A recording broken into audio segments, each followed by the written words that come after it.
Hey there. So you probably remember basic algebra, right? You get one equation, one unknown variable, like x, and your job is to figure out what it is. It's a nice, predictable place to start. You see something like 2x plus 5 equals 0, and your brain just clicks into gear. You move things around, you isolate the x, and boom, you get one and only one solution. In this case, x is negative 2.5. It's clean, it's simple, case closed. But let's be real. Life is rarely that neat and tidy. What happens when a problem has more than one missing piece? What do you do when you're not just looking for x, but for x and y? And that brings us to what we can call the two unknown problem. And trust me, this isn't just some abstract math exercise. This is the kind of dilemma that pops up all over the place in the real world.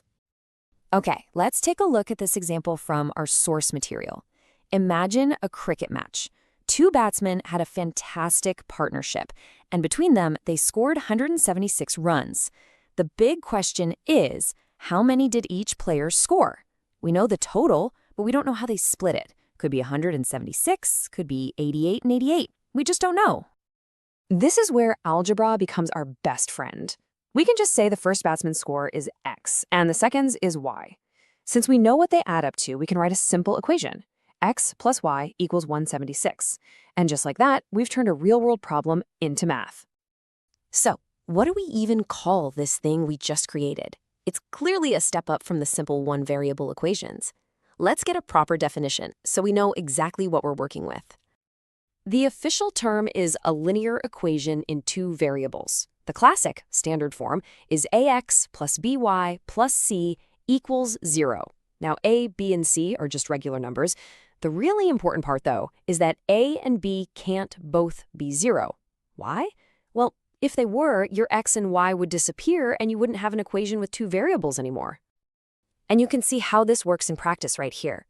No matter what an equation looks like at first, you can usually rearrange it into that standard form. Take 2x plus 3y equals 4.37. We just slide that 4.37 over to the left side, which flips its sign. Now it's easy to see.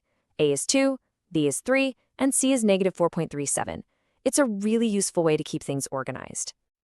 Okay, so we know what these equations are called, but when you try to actually solve them, well, you're in for a bit of a shock. This is where we hit the big twist, the infinite solution surprise. Let's play around with this one. 2x plus 3y equals 12. So what's the answer? What numbers can we plug in for x and y to make this equation true? Right off the bat, a solution here isn't just one number. It has to be a pair of numbers, an x value and a y value that work together. For instance, the pair 3, 2 works. Let's check it. 2 times 3 is 6. 3 times 2 is also 6. And what's 6 plus 6? It's 12. Yep, that one's a winner. But hold on a second. What about a totally different pair, like 0, 4? Let's see. 2 times 0 is 0. 3 times 4 is 12, and 0 plus 12 is 12. So that works too. We already have two completely different correct answers. Is that it? No way. Let's try 6, 0.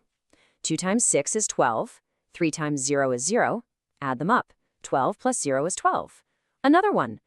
So what on earth is going on here? We have one equation, but we've already found 3 different solutions? So just how many are there? 4? 10? 100?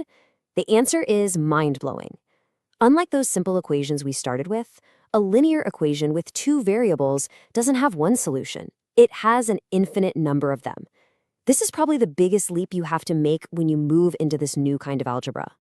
Now, the idea of infinite possibilities might sound a little intimidating, but finding them is actually super easy. There's a really simple method to unlock as many of these solutions as you want. It's really just a simple 3-step recipe. First, you pick literally any number you want for x. Could be 5, could be negative 10, could be 0, doesn't matter. Second, you plug that number into the equation. And third, you just solve for y. The equation magically turns back into one of those simple one-variable problems you already know how to do. And here's a great little pro tip from the source material. An easy way to get started is to just set x to 0 and see what y becomes. Then do the opposite, set y to 0 and find x.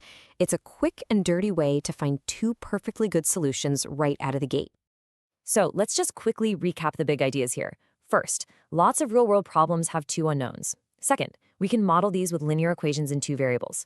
Third, and this is the big one, these equations have infinitely many solutions, not just one. And finally, you have the power to find them. Just pick a value for one variable and solve for the other. But that leaves us with one last, really cool question to think about. We know there's an endless list of pairs of numbers that solves an equation like this. But what would happen if you took every single one of those infinite solutions and plotted them as points on a graph? What kind of picture would they draw?